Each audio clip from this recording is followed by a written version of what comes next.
Chapter 1 of Clown the Circus Dog. Clown's Puppy Days. Summer was here at last. The winter had not been very cold, but it had stayed long after spring should have come. Now it seemed almost too warm, perhaps because only a few days before it had been so cold. It was the end of the school year, the time for examinations and the giving of prizes, and these last few days were hard on both teachers and children. Already a holiday breeze was blowing over the budding and blossoming country, and the hum of insects and the singing of birds made one think of the fun that would come with vacation. Among the scholars bending over their desks was Bertha, a little dark-haired girl, her black eyes fringed with long lashes. She was 12 years old and was working for her first certificate. Morning and afternoon she came to the school, sometimes brought by the maid, but more often by her mother. As a child she had always been petted and spoiled by her parents, who gave her all the candies and toys she wanted. Her little room was crowded with dolls and playthings of all sorts, each of which had its name. There were fair dolls, dark dolls, white dolls, black dolls, big dolls. Some even were life-size. Fat dolls, thin dolls, little dolls, tiny dolls. There were jointed dolls who opened and shut their eyes. There were dolls who could talk, and dolls who kept silent. I believe myself that Bertha loved the silent ones best. They could not answer back, you see. Uncle Jean, the brother of Bertha's father, had made a point of giving Bertha her first toy. He brought her one fine morning a lovely white poodle, which had pink silk ribbons on it and little tinkly bells. There was a spring inside, and when Bertha pressed this gently with her fingers, the dog barked. It was altogether so well made that you would have thought it was alive. When he gave it to her before the whole family, Uncle Jean made her the following speech. "My dear niece, I give you this dog rather than a doll, because the dog is the friend of man, but a doll—" Here he mumbled into his big mustache a lot of long words which got so mixed up with the barking of the dog that nobody could catch them. Perhaps it was just as well. Uncle Jean was always saying funny, clever things to make people laugh, but really he was very wise and thoughtful. Everybody liked him, and he was invited places all the time. So Bertha's first plaything was this dog, who was then and there given the name of Clown. Why they hit upon this name, I really cannot say. After the dog, there came one by one all the dolls I just told you about, but Bertha loved Clown best. You see, he was the only dog she had, but there were many dolls to share her love. Every night he was put to bed at the feet of his little mistress, who, each morning as she woke up, took him into her arms and hugged him tight. Later on, as Bertha grew older, she would talk to him for hours, Clown answering with long barks, really made by Bertha's fingers pressing on the spring. They were then, as I was just telling you now, on the eve of the examinations. Bertha was working her hardest. For several days she had been very, very quiet and just a little worried. Her parents were quite anxious and petted her even more than usual. At last one morning, when her mother asked her what was the matter, Bertha decided to tell her all about it. After a long sigh, she said, "Mother, if I pass my examination, will you give me what I have been wanting for a long, long time?"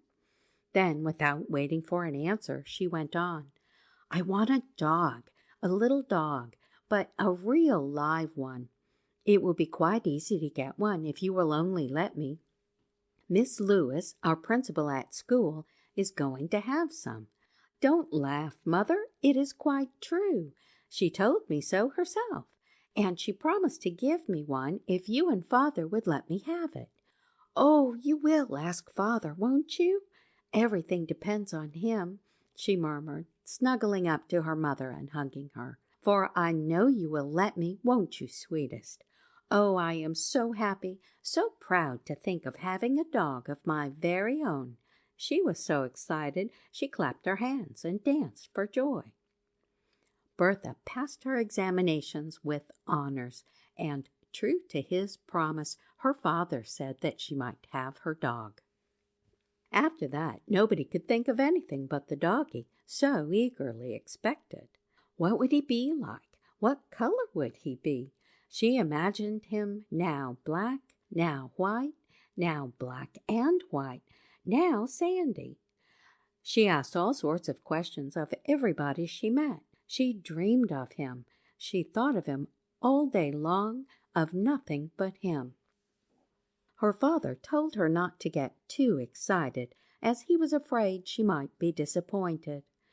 Bertha listened at last to his good advice, but even then she could not resist stopping to look in at the windows of the leather goods stores, where muzzles, collars, chains, leashes, whips, boots for the mud, coats and blankets, in short, all the things a dog could need, were displayed. Dreamily she gazed at the poodles and pet dogs which passed her by, led by fine ladies. But what was this? Marie with a letter for the little girl? Bertha recognized the handwriting. Miss Lewis had written to tell her the great news. The puppies had arrived. 5 of them, 5 little puppies, each with different markings, and Miss Lewis graciously invited her pupil to come and choose. Bertha was breathless, wild with joy. "Mother, mother, let's go quick. My doggie is waiting."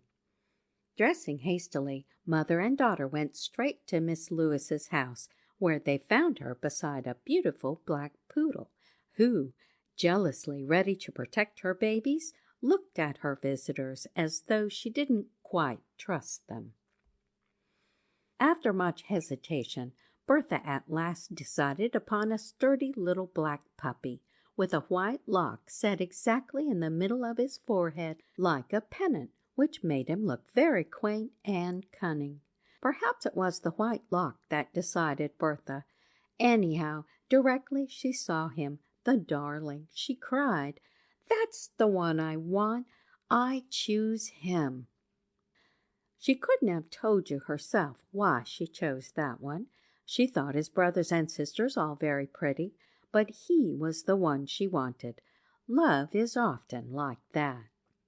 Bertha, who already loved the puppy she had chosen, wanted to take him home with her at once.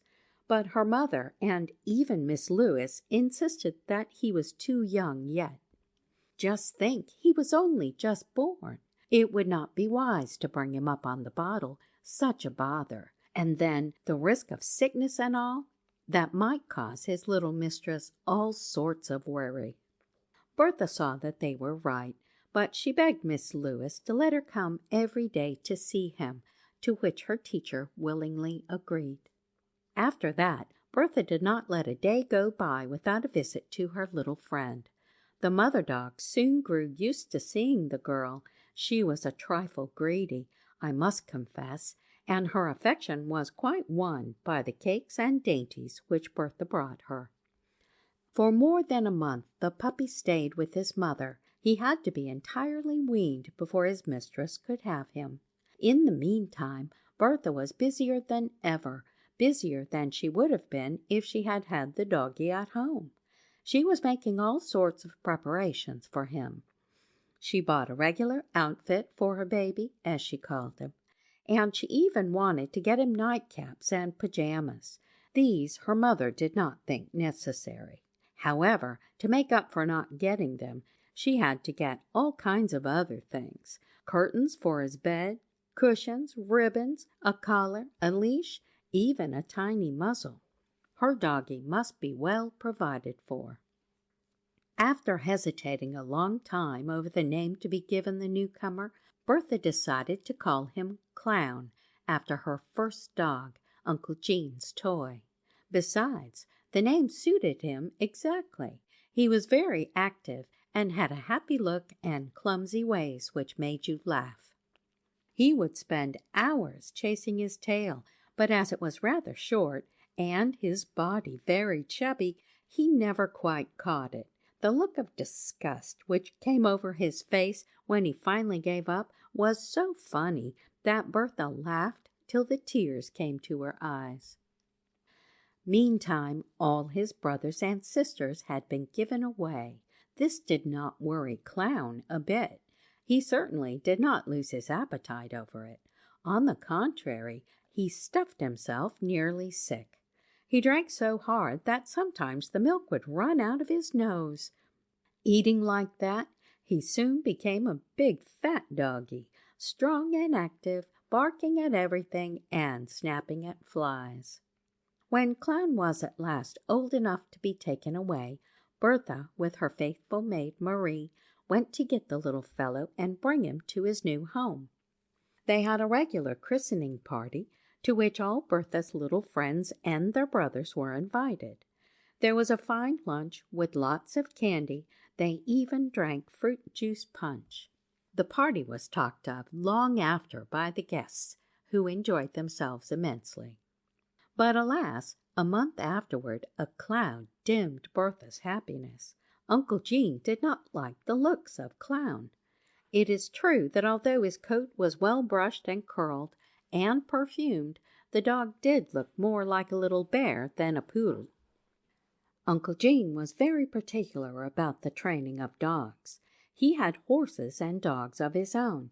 He even had a monkey, and he insisted that his grooms keep all his animals, of whom he was very fond, slick and clean.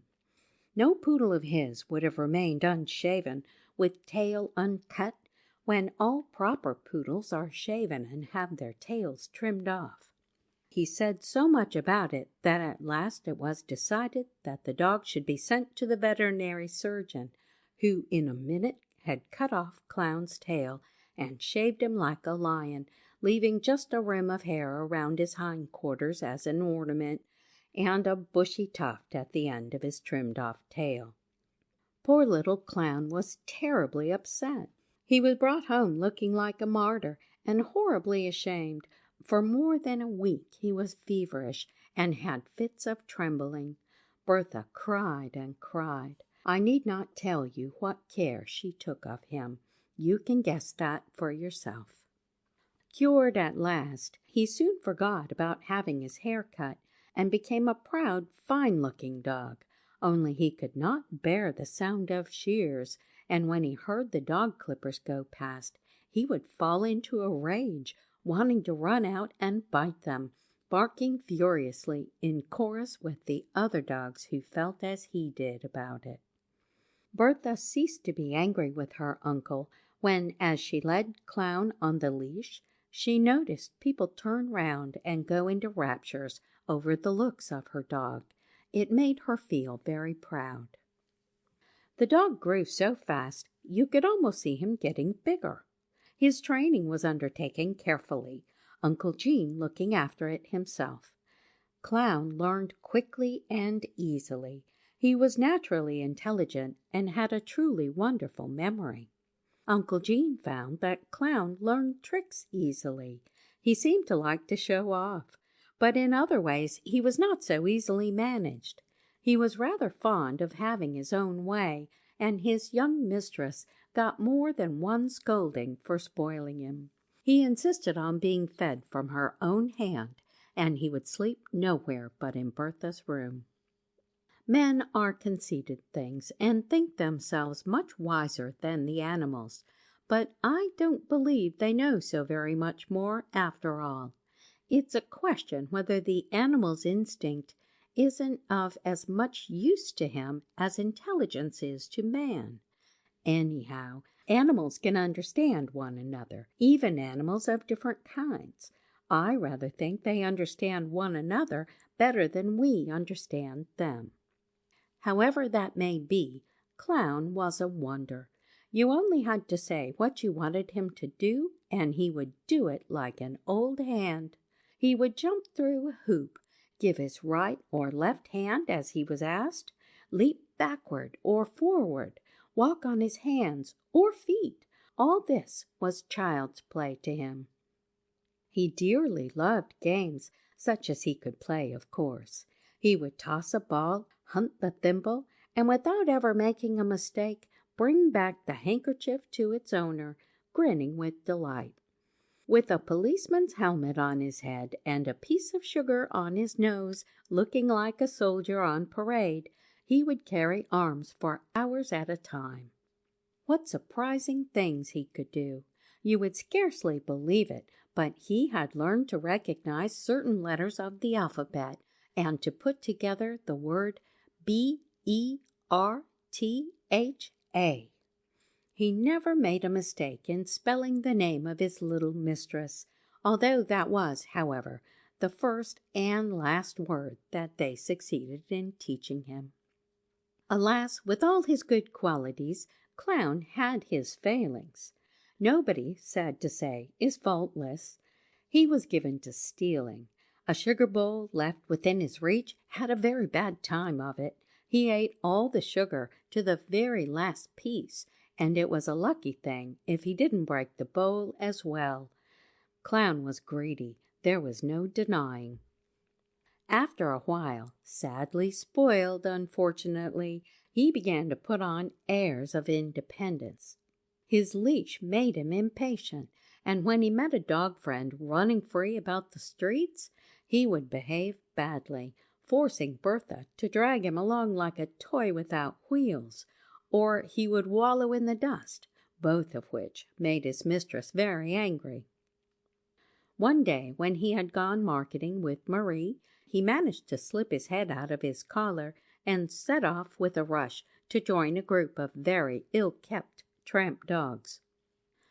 Poor Marie called and called, but in vain. Then she ran after him. Not only could she not overtake him, but worse still, at a turning in the road she lost sight of him altogether. In vain she searched the neighborhood, questioning everyone she met, but no one had seen poor Clown. The excited woman began to cry, not daring to return home without the dog. Anxiously she walked up and down in front of the house. After about half an hour she heard a noise and soon saw a band of children appear, yelling and running after a poor, wretched, muddy little dog to whose tail was tied an old tin can, which knocked against the pavement with every jump he took. Marie could not believe her eyes. You would never have known it was poor Clown, so terrified, his eyes almost bursting from his head, his tongue hanging. As soon as he caught sight of Marie, he hurled himself into her arms, covering her with both kisses and mud. Marie was so sorry for him that she hadn't the heart to scold the poor animal. She took him in her apron, and after untying the horrible tin can he had been dragging after him, she carried him up to her room and there bathed him from head to foot. He needed it, I can tell you. If this will only be a lesson to him, she said to herself, but she did not dare to tell anybody about his running away. After this adventure, Clown behaved very much better and was quiet and obedient for several weeks. When his mistress took him out, he followed her quietly on the leash without making any objection. Thus his life flowed on, calm and happy. He had everything a dog could wish, except perhaps a little more freedom. In the house, in the garden, in the country, he could run about as he pleased. But in the streets, Bertha always kept him on the leash. The leash was held by a hand very gentle, very easy and discreet, but in spite of that he always resented it. He had tried everything he could to get rid of it. When he could get at it, he would hide it or chew it up so that it was not fit to use. Bertha just bought another one at once. Then, to show his hatred of it, Clown invented all sorts of tricks, winding himself round the feet of passers-by, getting himself caught behind a tree, planting his feet and refusing to move. That was his revenge. In this way 2 years passed without anything happening worth telling you about. Our doggie, cared for as he was, had grown into a very handsome creature. End of chapter 1.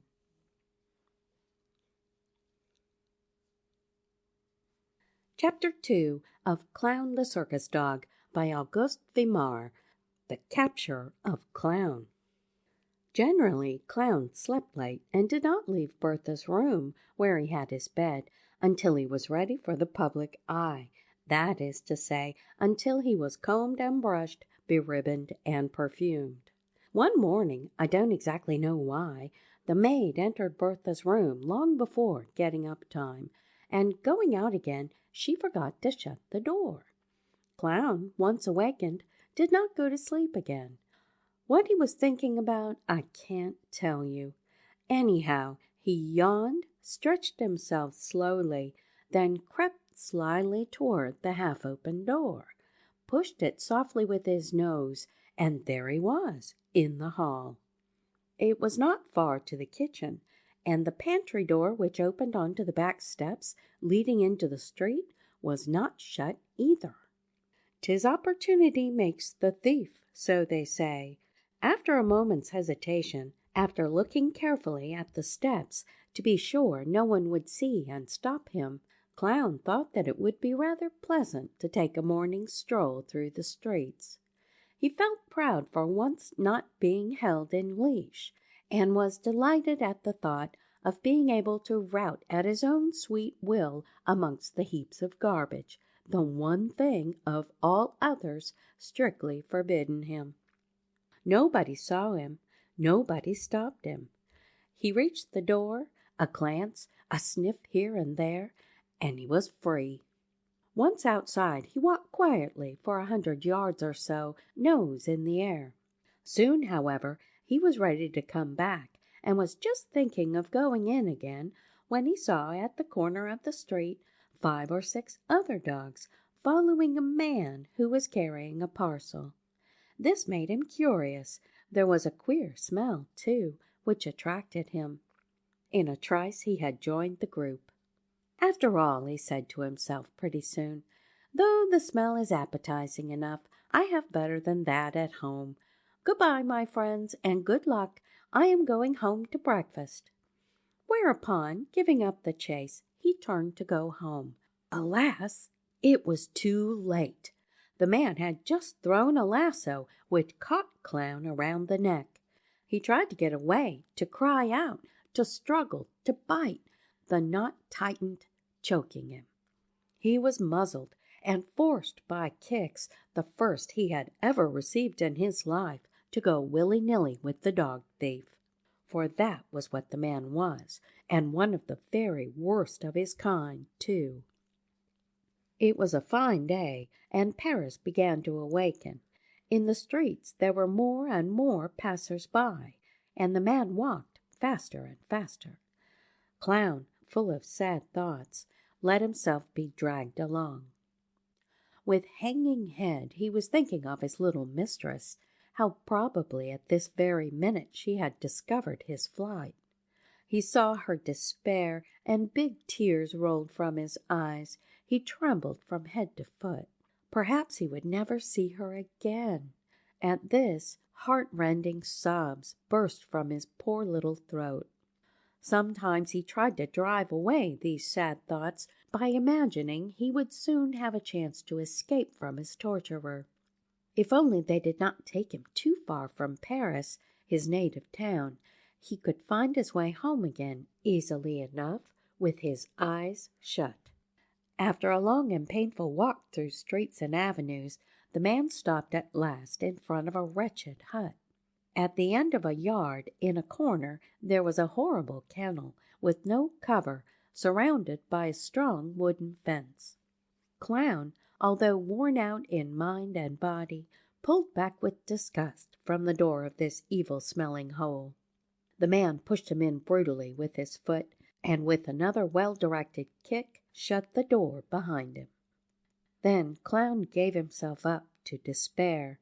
He felt utterly lost. He would never see his dear ones again, How foolish he had been, how miserable he was. Attracted by his cries and tears, 3 beautiful setters, who had been stolen the day before, came out of the back of the kennel and grouped themselves around the newcomer. They did their best to comfort and console him. After telling one another their sad stories, they talked over ways of escape. The very idea of getting away cheered them up a lot. It was clear that they were all to be sold. Next morning they were all tightly chained to one another, and the man, whip in hand, led them to the dog market. This market was held in a large square, slightly shaded by big elm trees. Ragged old women, squatting on their heels or crouching on old chairs or baskets, held little dogs on their knees, petting them, cleaning them, offering them for sale to anyone who stopped to look. Some people had dogs on leashes. Suspicious-looking men walked dogs to and fro. In front there was a long line of hunting dogs of every kind and breed. Farther on, a line of pet dogs. Then a group of poodles, newly shaved and beribboned. Here and there were cats, monkeys, parrots, birds of all kinds, and lastly, guinea pigs and white rats. All the creatures barked, whined, mewed, chattered, screamed. The din was beyond description. Clown, confused, a white poodle on either side of him, was silent. With hanging head he pretended that he had quite given up the thought of escape. But just the same, when no one was looking, he turned his eyes quickly from side to side, ready to seize the first chance to get away. End of chapter 2.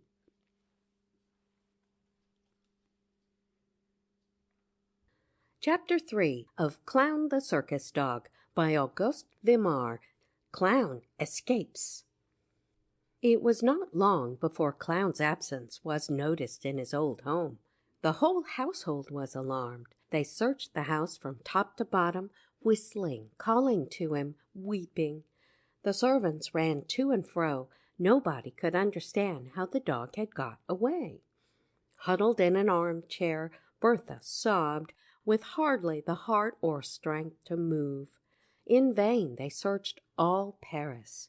The police were informed, the pound visited, the description and photograph of Clown scattered broadcast. A large reward was offered to anyone finding him or giving information about him. In spite of all this, the day and night passed without news of the dog. On the advice of the chief of police, Bertha went next morning to the dog market, accompanied by Marie and the footman. No sooner was she there than Clown, without seeing her even, sniffed her from afar. He pulled so hard on his chain that he nearly broke it. Alas, where he was, Bertha could not see him. The thief understood at once that something was the matter. He seized the unhappy dog before he knew what was happening, flung him into a box near at hand, and banged down the lid. 'Twas thus that poor Clown, at the moment when his rescue seemed certain, learned to his cost that there are times in this life when it is wise to hide one's feelings. Anyhow, his young mistress was looking for him everywhere. This was enough to make him feel much more cheerful. That day Clown was sold. When he saw the money counted out, he understood and was at first quite delighted, but his joy did not last long. He soon discovered from the gestures of the 2 men that his new owner did not live in Paris, and that he was leaving that very night for his home far, far away in the south. Then Clown felt desperate. He shook with rage and fear lest he should be lost forever. He was so upset by his bad luck that he hardly heard the thief offer to take him to the station that evening in time for the train, and his new owner accept the offer. He lost all hope on hearing that, for his last chance of escape would be gone the minute he was taken away from Paris. On the way to the station, Clown was held so tightly that he saw it would be no use to struggle. When he reached there at nightfall, He was shut up in the hated dog kennel until the time came for the train to start. When the noisy whistles blew, as they always do when the great expresses are about to draw out, and the train started with that horrid grating sound they always make, Clown began to sob wildly and to howl in a most dismal fashion. To make it all the worse, he saw through the iron bars of his cage the shadows of the last houses of his native city. For a moment he thought he should go mad. Little by little the cool evening air revived him, calmed his fever. Snuggling down in a corner of his box, he determined to wait for the chance of escape, which must come some time or other.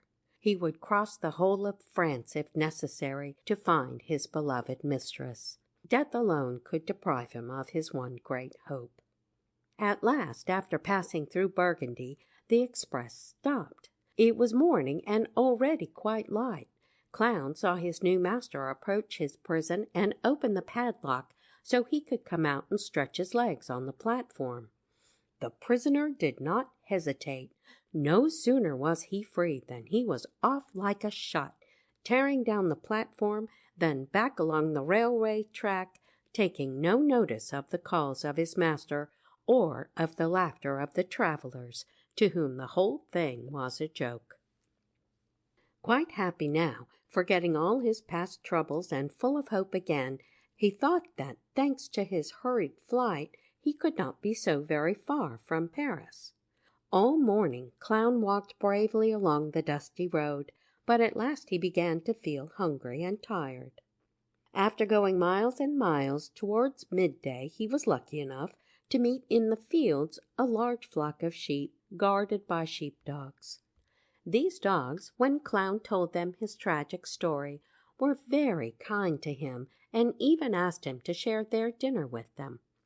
But they could give no real help as to how to get to Paris. All that we know is that it is several days' walk from here, down that way, they told him, pointing with their paws. After comforting himself with cheese, milk, and brown bread, Clown left them, thanking them politely for their kindness.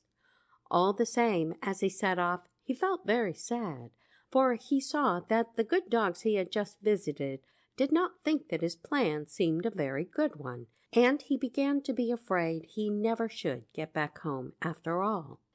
To make him still more uneasy, toward 4 o'clock the wind began to blow and big clouds darkened the sky. Clown fled along as fast as his legs would carry him, trying to get ahead of the awful storm which hung above his head. But the clouds went faster than he did. The lightning and thunder grew nearer and nearer, louder and louder. With the storm had come darkness. Now torrents of rain hurled themselves madly from the sky. The poor dog was terribly frightened. He didn't know where to go, what road to take, valley, forest, or hill. Wet to the skin, muddy, blinded by the rain, deafened by the thunder, he saw no sign of shelter. He just ran on wildly, battered by rain and wind, faster and faster, following his nose. End of chapter 3.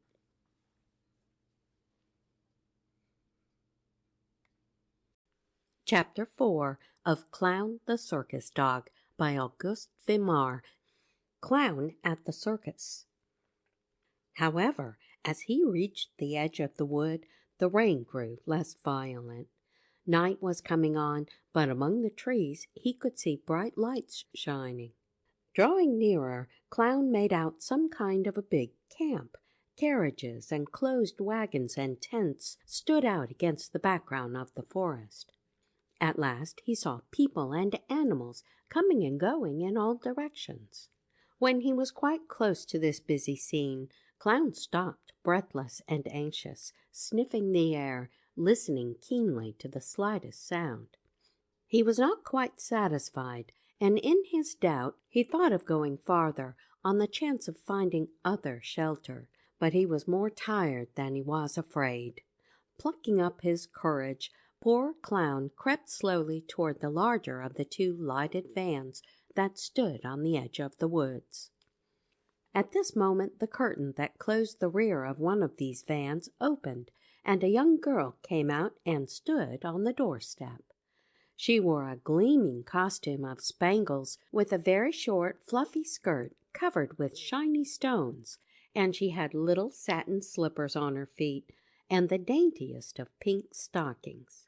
A plaid shawl hung from her shoulders. Clown was dumbfounded. Never had he seen his dear mistress in such a dress.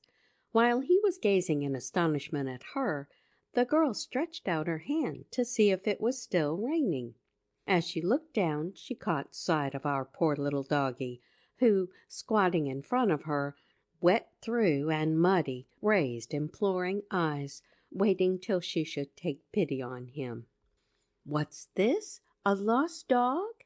And bending toward him, she coaxed him nearer, saying, "Poor doggie, poor little thing." Clown went forward at once, trembling, anxious to please, but still half afraid. He let this strange girl pet him, and made himself so agreeable, so eager and so interesting, that 10 minutes later she had him all cleaned, combed, and brushed. Having won the favor of this kind-hearted girl, Clown became once more his old handsome self. On a soft pile of blankets he passed an excellent night.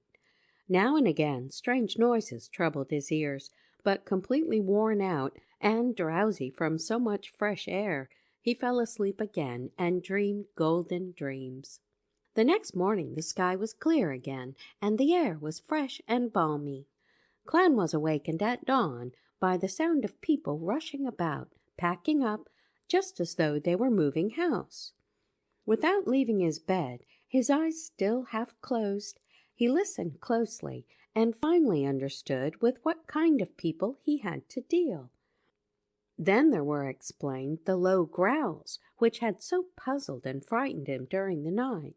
The carriages, the cages, were the dwelling places of strange and terrifying animals, such as he remembered having seen at the fair of Neuilly, whither his dear mistress Bertha had taken him one evening when he was still a baby. He had then fallen in with an immense travelling circus, which, constantly on the move, gave performances in the principal cities of the world. Just now it was headed, by gentle stages, for the centre of France. Clown was quite comforted and happy at the thought of one day or another reaching Paris. Then he would manage somehow to see her again, her for whom he yearned, her whom he loved with all his faithful little heart. Traveling this way was much nicer than running along the high road. He was a sturdy fellow, but all the same, that one day of walking under such conditions had made him somewhat thin. In short, he had had enough of it, especially when he remembered that he hadn't the least idea how to get to Paris. Slipping cautiously under the tents which sheltered the cages, Clown took a good look around the place.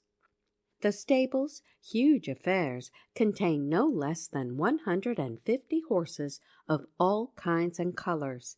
He saw, too, 3 monstrous elephants, dromedaries, giraffes, zebras, donkeys, even pigs. Then came the turn of the menagerie, a fine collection of lions, tigers, panthers, jaguars, foxes, hyenas, boars. What didn't he see? Boxes full of snakes, crocodiles, monkeys in cages. A chimpanzee who was walking about all alone gave him a terrible fright. Parrots of every hue swayed on swinging perches, uttering, for no reason that Clown could see, harsh, discordant cries. Thus he passed slowly through the whole menagerie, seeing all the animals. He even grew bold enough to lap freely at a large lake of milk, put there, he thought, for the snakes and monkeys, who are very fond of it. After this light breakfast, he felt stronger and more light-hearted. He spent some time visiting and making much of his new mistress, and then went on to finish his visit with the animals so happily begun. Passing close to the elephants, he noticed their small, intelligent eyes contrasting so queerly with their huge size. While he was wondering about them, Clown, who was by nature very curious, drew nearer, wanting to sniff more closely at the long noses which swayed so slowly and calmly from side to side. He succeeded in getting close enough to touch them, but at the slightest movement of the trunk he leaped back, his tail between his legs, although he just had to return. Suddenly, without being in the least hurt, he felt himself lifted like a feather and cleverly drawn into the elephant house.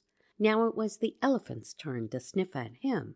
One blew upon his nose until he could scarcely breathe, while another gently pinched his hindquarters, and they all laughed at the figure he cut. I can tell you, Clown did not enjoy all this one bit. He did not even dare to show his teeth. He was so afraid of being torn to pieces if he made the slightest movement. Those 5 minutes in the air seemed to him very long and terrible.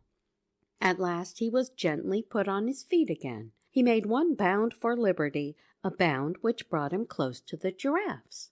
Here again he felt a keen pang of fear, for one of them, suddenly stretching his long neck over the top of the box, touched him quite unexpectedly with his long black tongue. After this, Clown was much more watchful and did not come too close to the animals in the boxes. Even the sound of a fly buzzing put him on his guard, and this was a good thing for him, for he was in the midst of a horde not always pleasant and sometimes quite dangerous, where all sorts of accidents might have happened to him. Fortunately, he had escaped harm, and these lessons made him very careful afterwards. A bell rang. Immediately commotion arose. People moved about in all directions. The feeling of unrest showed more and more in the cages. The inmates turned and twisted. Clown wondered what could be the matter. The wild beasts roared, the horses whinnied, all the animals clamored at once. There was a medley of sounds that was simply deafening. It was feeding time. Barrels of fresh meat, loaves of bread, and bundles of forage were passed around freely. Each animal was served in turn according to his taste. After the first bite or two, calm gradually returned, in the cages anyhow. Clown was served apart and lunched with excellent appetite. His new mistress fairly stuffed him with dainties, feeding him out of her own hand. Her kindness made Clown love her more and more. When the animals were all fed and the men had finished their own meals, the whole circus got ready to move. By noon everything was ready, and at a given signal the entire troop set off. As the country was flat, they were to march until evening before reaching their next stopping place. Orders were given to leave the shutters of the cages open, and to lead as many of the animals as possible so that they might breathe in the fresh air and stretch their legs a bit. You can guess that the passing of such animals on the road frightened more than one good peasant as they went along, although everyone along the road was warned in time by the tamer and his helpers, who rode at the head of the procession so as to avoid accidents. It was in an elegant carriage with good springs, drawn by 2 fine young horses, that Clown made the journey, seated beside his new mistress. The longing to go quickly made him hang his tongue out of his mouth so that his white teeth showed under his black mustache, and his eyes, turning from his mistress to the splendid horses and back again, spoke his impatience, but at the same time his delight at the progress they were making. They went on and on, over miles of road bordered by poplars, on into the golden dust, into the purple sunset. A few miles more, and there lay Dijon. A week before, the town had been prepared by bright-colored posters for the coming of the great, the marvelous circus. The walls and fences were simply covered with pictures of the wonderful performance. performing horses, looking huge as elephants, clowns at their most amusing tricks, gymnasts doing their most thrilling feats, all were pictured. The tamer was there too, life-size, his head in the mouth of Sultan, the big black Persian lion, while Mademoiselle Reine, his charming daughter, Clown's new mistress, beneath a cloudless sky drove 4 white does, scattering flowers as she went. At last the travelers came to the first country houses, the vineyards, and finally the spires, the tower of St. John the Fearless, and the other buildings of the capital of Burgundy, standing out against the evening gloom. Before they entered the town, a halt was called. Order was restored, the cages were shut, a moment's rest was taken. Then the troop set out again, to encamp at last on a large piece of open ground near the gates of the city. While the tents were being set up and the cages placed, in short, the whole circus installed, a huge procession bearing torches was organized, which rode through Dijon led by a band of music. Knights in shining armor mounted on magnificent horses handed out bills telling of a big performance for the next evening and giving the program. The whole town was abroad to see and admire this strange sight. Men, women, children, all came out to meet them. It was a grand spectacle. Everybody wanted a program. Just imagine a procession of elephants decked with gold and silver, 150 horses, some ridden and some driven, but all with magnificent harnesses, dromedaries, parade chariots, shimmering with gold and gleaming with precious stones, and all these lighted up by flaring torches. Clown had been dressed up for the occasion with yellow ribbons, a color which suited his black coat to perfection. Seated beside his mistress, he was radiant upon a canopied chair of gold borne by 4 zebras. After going through the principal streets, the troop at last came back to camp to rest for the night, still followed by a vast crowd who did not think of sleep until long after the circus fires were all out.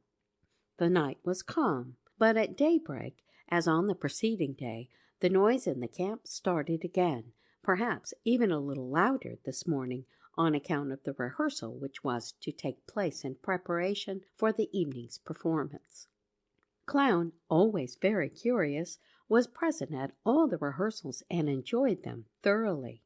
So much, indeed, that he suddenly joined in and showed how well he could skip. He then wanted to jump over and through everything. At last he got so excited that Wren made him take a nice hot sugar drink with a little orange flower in it to calm him.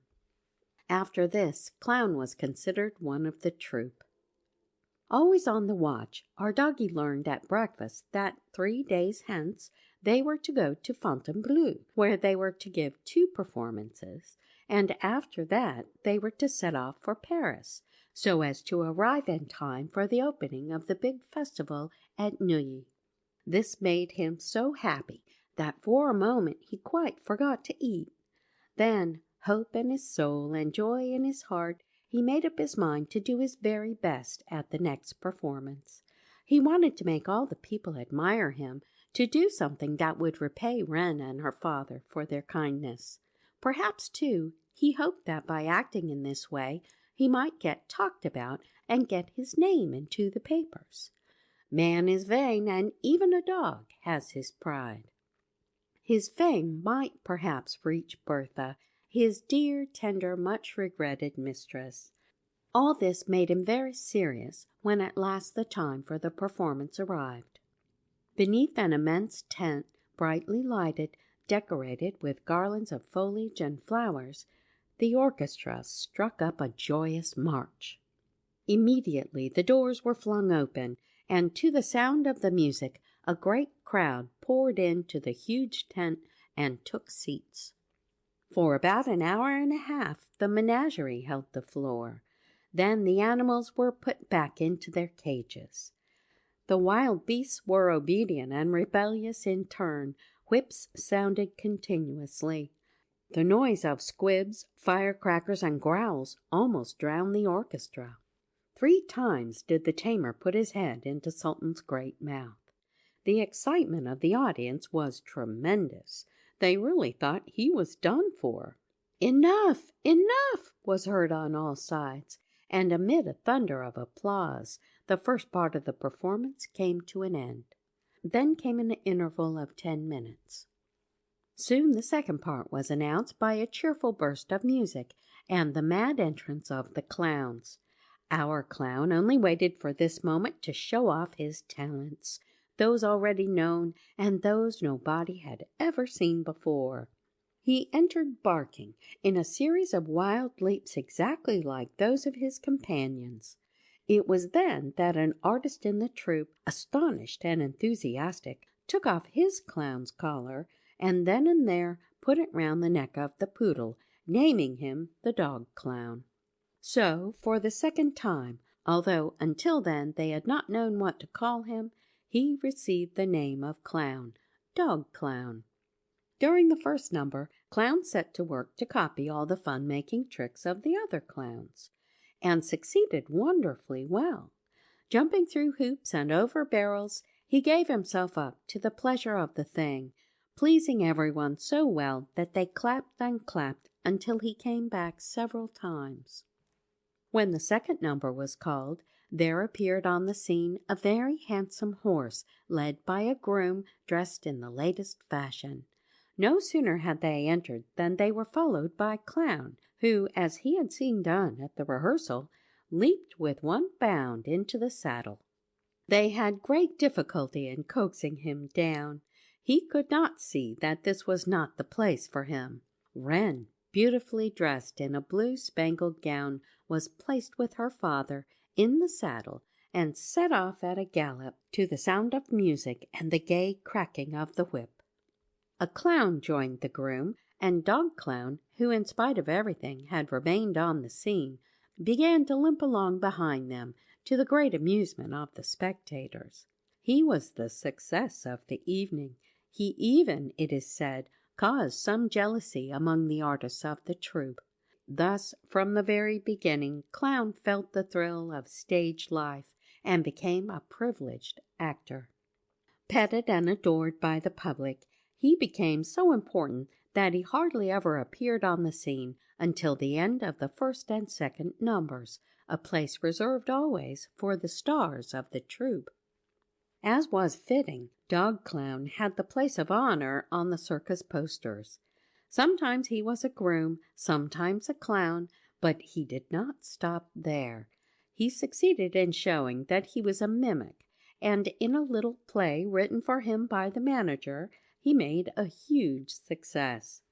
Wren, who introduced Clown, shared the applause with her favorite.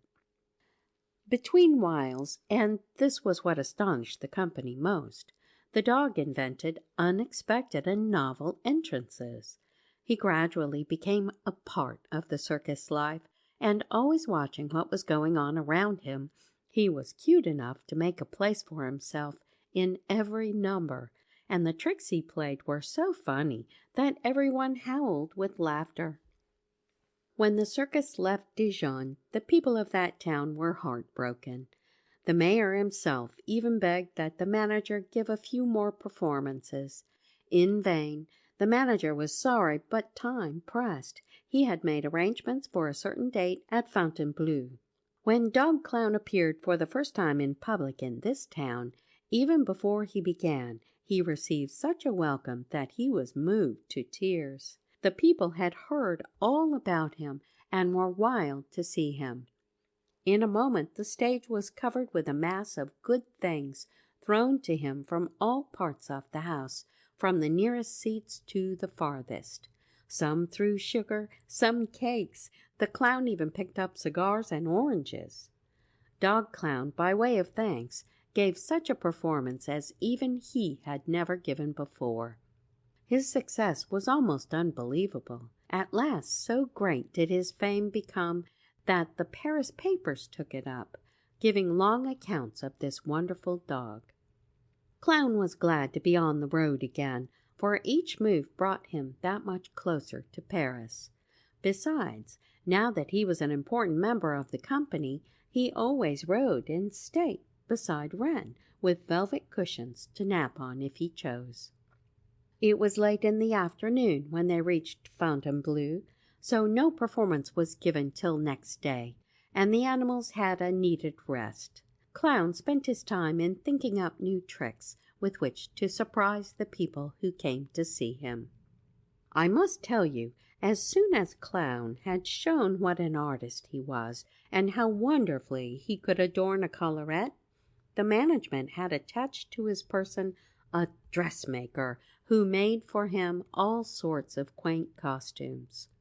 Soon he had a rich and thoroughly equipped wardrobe, from a frock coat to a bull's skin and horns, a costume which he wore to act the bull in a mock bullfight in which young dwarfs figured as matadors and teased him. End of chapter 4.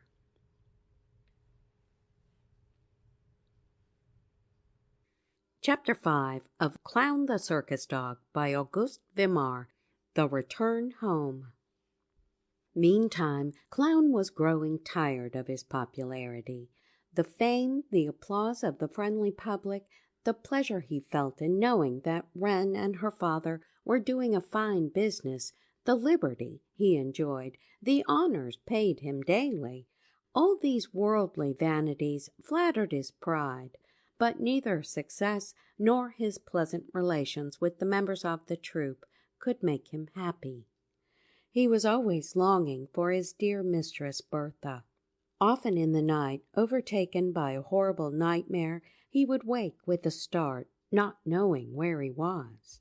Like many other artists, comic on the stage, he was silent and gloomy away from it. After 3 big performances, given one after the other without counting rehearsals, some of the most important members of the menagerie became ill, owing to the heat and their hard work. It was the animals who suffered most. For 2 days, Sultan, whose appetite was usually hard to satisfy, had refused his food, a thing hitherto unheard of. One of the white bears complained of terrible colic. The llamas sneezed continually. Hercules, the giant elephant, with trunk rolled up like a snail, could hardly stand upright. A giraffe trumpeted. The hippopotamus, Poivreau, stung by mosquitoes, scratched himself till his cage shook. From the hyena cage came forth dismal howls. 2 of the poor creatures, down with toothache, were rolling about in agony. Several horses, a zebra, and a rooster all felt very far from well. The truth was, the whole troupe was worn out. The manager, too, felt that a rest was absolutely necessary for all of them. Everybody agreed that the director should announce to the public, giving any reason he chose, that for the next 48 hours there would be no performances. No one was allowed even to visit the menagerie. It was only after much delay, and because he begged so hard, that one stranger was admitted. This was a reporter from one of the important Paris newspapers, who, having heard by the many-tongued mouth of rumor of the queer tricks of Dog Clown, was most anxious to see the dog for himself, and, if possible, to learn all about him, for he wanted his paper to be the first to tell the people of Paris the true story of this wonderful dog. At the time, Clown was resting on a pile of blankets. Although he seemed to be asleep, he was listening to the conversation, for, like a policeman, he always slept with one eye open.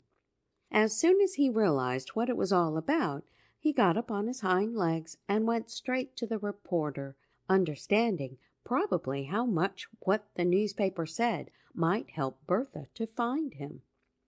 He was polite as he could be to this reporter, and took great pains to show off before him, and, this was really a flash of genius, succeeded 3 different times, using as his letters the print on a rolled placard lying near him, and putting together the word Bertha by placing his foot on the letters in the right order. Greatly puzzled as to what it could mean, the reporter wrote down on his tablet the word Clown had spelled. He could not help being surprised by this strange sign of intelligence. He bowed respectfully to this strangest of all subjects for interview, and as he left him, he said gravely, "Delighted to have met you, my dear sir." Clown returned his bow no less politely. He felt a trifle proud, perhaps, but he was charmed to have made himself understood by a human being. I leave you to imagine, dear friends, what a stir was caused by this article which appeared on the front page of the paper. It was headed, "Dog Clown, or the Dog with a Brain." It gave details of Clown's wonderful tricks.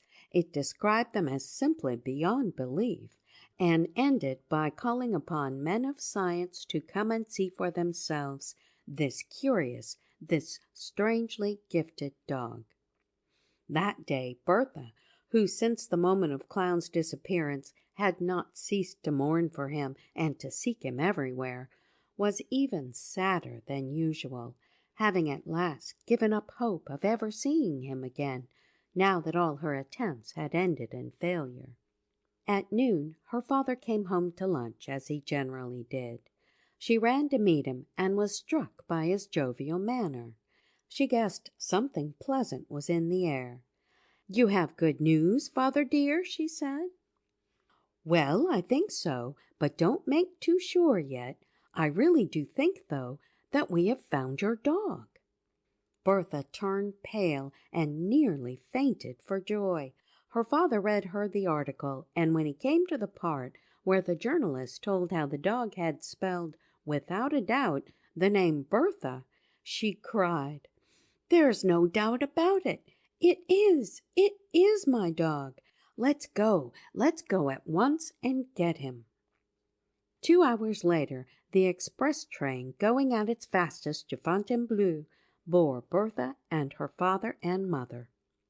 There was a matinee that day. When Bertha and her family took places beside the ring, the performance had already begun. The wild animals had been shown, and the second part of the performance announced the appearance of Dog Clown.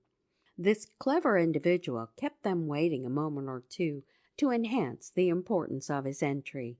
The audience began to grow impatient. Cries of "Dog Clown! Dog Clown!" were heard repeatedly. It was a critical moment. The father, the mother, the daughter sat motionless, wide-open eyes glued to the door through which he would come. Like a ball which, vigorously hurled, bounces on the pavement, Dog Clown, in a succession of wild leaps, went rapidly round the arena. It was impossible to see his face, especially when he was all dressed up and powdered. Having finished his first act, he went to the center of the stage, and there, standing on his hind legs, made his bow to the audience. One sniff, and he had recognized his owners. It was like a flash of lightning. Next instant he had hurled off his clown's hat and leaped at them like a mad thing. He bounded over benches and fell, eyes full of tears, whimpering softly, into the arms of Bertha, who held him trembling and sobbing. For a long time they clung to one another. This performance amazed the public. The circus people thought at first that this was just one of Clown's mad tricks, to which they were growing accustomed. But soon the truth was known, when Wren, surprised and anxious, came forward and asked for an explanation. "Mademoiselle," said Bertha's father, "I am extremely sorry to interrupt the performance, but as you see, the dog is ours. He was stolen from us. There is no doubt at all that he is our dog, and I demand that the manager give him back to us at once." His decided tone convinced the girl. "As we are honest people," she said in her turn, "and so that you may not think that we stole him, as you seem to suggest, I will tell you how, 3 weeks ago, he became one of us." Thus begun, the conversation was continued in a friendly way. True, a policeman was called, but only to inform the audience at the manager's request of the adventures of Dog Clown, who had delighted them all. Wren wept for the handsome poodle who would now no longer be with her on her travels, and there was weeping and wailing in the menagerie when his comrades heard the news, for all the animals loved Clown. This last scene was so affecting that the audience itself, moved to tears, made no complaint. It's a sad thing, but true, alas, that what brings happiness to one brings sorrow to others. Bertha was too happy, and this time too anxious, to leave Clown any longer, even in the midst of these kind circus people. She thanked them warmly for the good care they had taken of her dog, Mademoiselle Wren especially, whom she kissed very sweetly. She promised, too, to take Clown to see her as soon as they reached Neuilly, and giving her address, begged the young girl to come visit her in Paris.